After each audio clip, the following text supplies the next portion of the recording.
Okay, I learned this lesson the hard way. I built successful businesses, but this situation was a little bit different. This situation showed me that making money and protecting what you built are two completely different things. So now, before this video is over, I'm going to tell you exactly what happened and what I have done differently and how I also just now avoid these type of costly mistakes. So today we're going to talk about how structuring your business from the beginning is made to protect yourself, your name, and your income and assets. Now, I am really here to talk about these few points today and how it really changed the way that I do my business.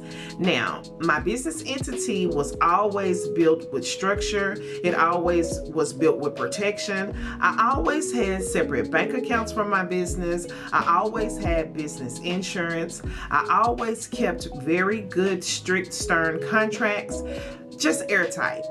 And what I always tried to do was make sure that I never had to personally guarantee any type of funding for my business because it was just too risky.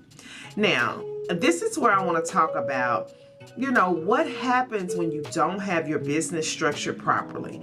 If you are getting in business and you're in something like the automotive industry, you don't want to make yourself susceptible to lawsuits, personal responsibilities when things are truly happening in your business. I will tell you this, you must consult with an attorney and make sure that you build your business airtight. Make sure that you have your entity and your tax structuring just beneficial so that you don't waste money and that you are properly protected if in the event any type of lawsuits were to happen. Because these businesses, you deal with a lot of different people and sometimes the end result does end in lawsuits. I'm sorry to tell you that. But what I've learned is being successful in business doesn't automatically mean that you're protected. Being successful sometimes makes you more vulnerable. So why not build your business in the beginning with the structure that it takes so that you are fully protected, and just taking the advice of using separate bank accounts so that you don't mix money and make yourself susceptible to piercing your corporate veil. Also, you want to build your business to protect you, protect your name in the community. You want to learn from other people's mistakes so that you don't have to make them yourself.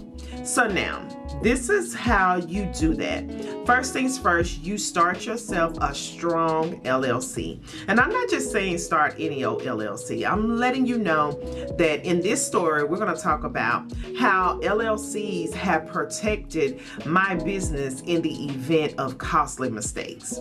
You're also going to make sure that you don't put any personal assets up against your business because it's too risky and you run the risk of losing your assets. Nobody told me these things before I got into business 17 years ago.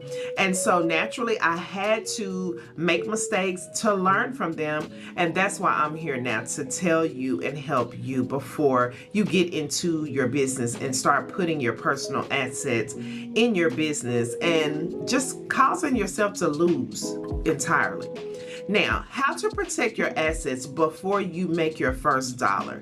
The best way to do that is to make sure that your LLC is trump tight. You want to make sure that you get your EIN number, you obtain your LLC, and you get with an accountant and decide exactly what type of LLC are you going to be running. Are you going to be running an LLC as an S Corp, as a C Corp? Could you possibly be in business as a partnership? Just make sure that it is airtight, because I'm going to tell you, at once upon a time when I had no knowledge of these things, I was not protected. My business almost came to a screeching halt when I didn't have myself taken care of properly. I was out buying things in my personal business using my own personal credit. And this approach was just not ideal for the size business that my car dealership has grown to. There came a point where I was doing business with thousands of people in 1 year's time. And that's just too many different people to do business with and not have your ideas together, your business trump type. And so these are the lessons that I learned along the way. So do not operate anything in your personal name. Make sure that you have, number one, your business phone number. Number two, your business name. Number three, your business email, not any old Gmail that you use when you're talking to family, friends, or when you're ordering those Amazon orders that we tend to do.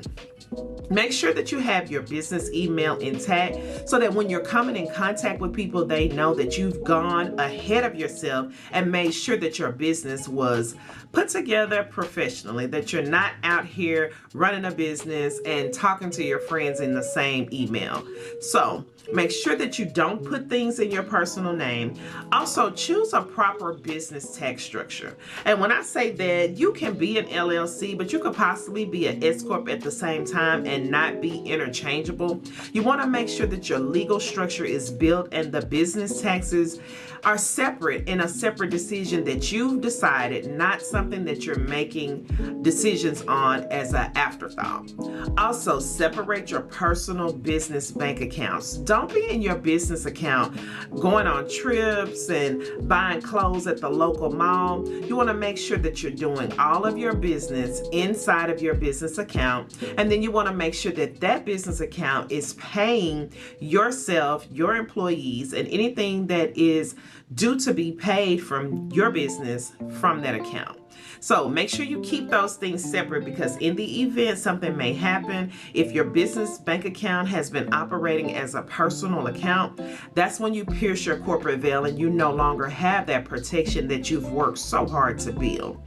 Lastly, make sure that you put the correct ownerships and responsibilities in place. So if you're the owner and you want to accept the responsibility for the business as a whole, make sure that you put yourself there and that you seek legal advice at all times, especially in the beginning when you're building this business.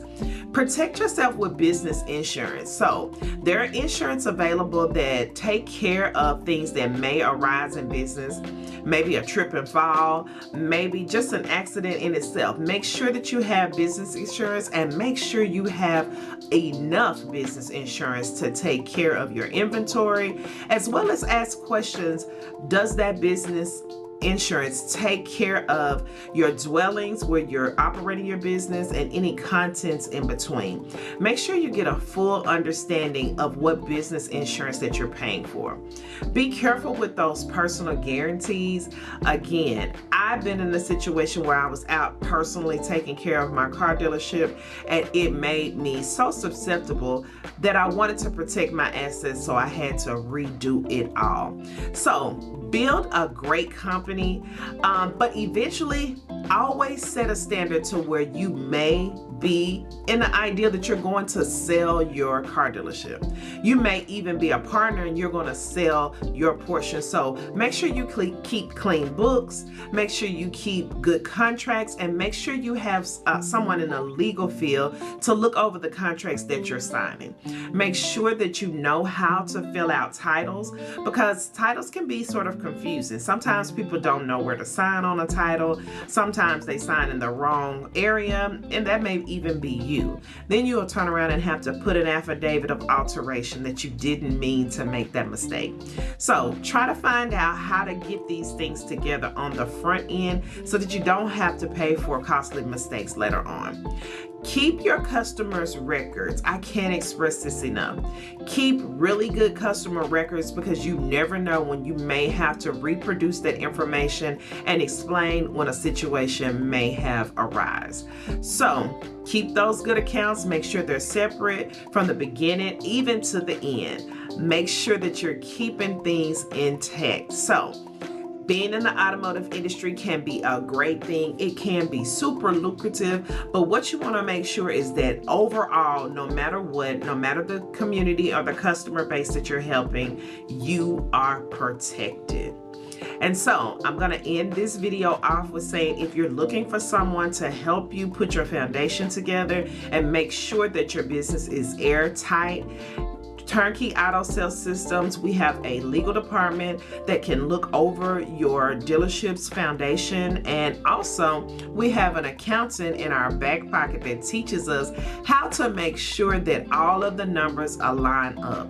You want to make sure that you have those two things before you really get started so that you can know exactly how high in this business you want to climb, but either way you're protected. So until next video, have a good night.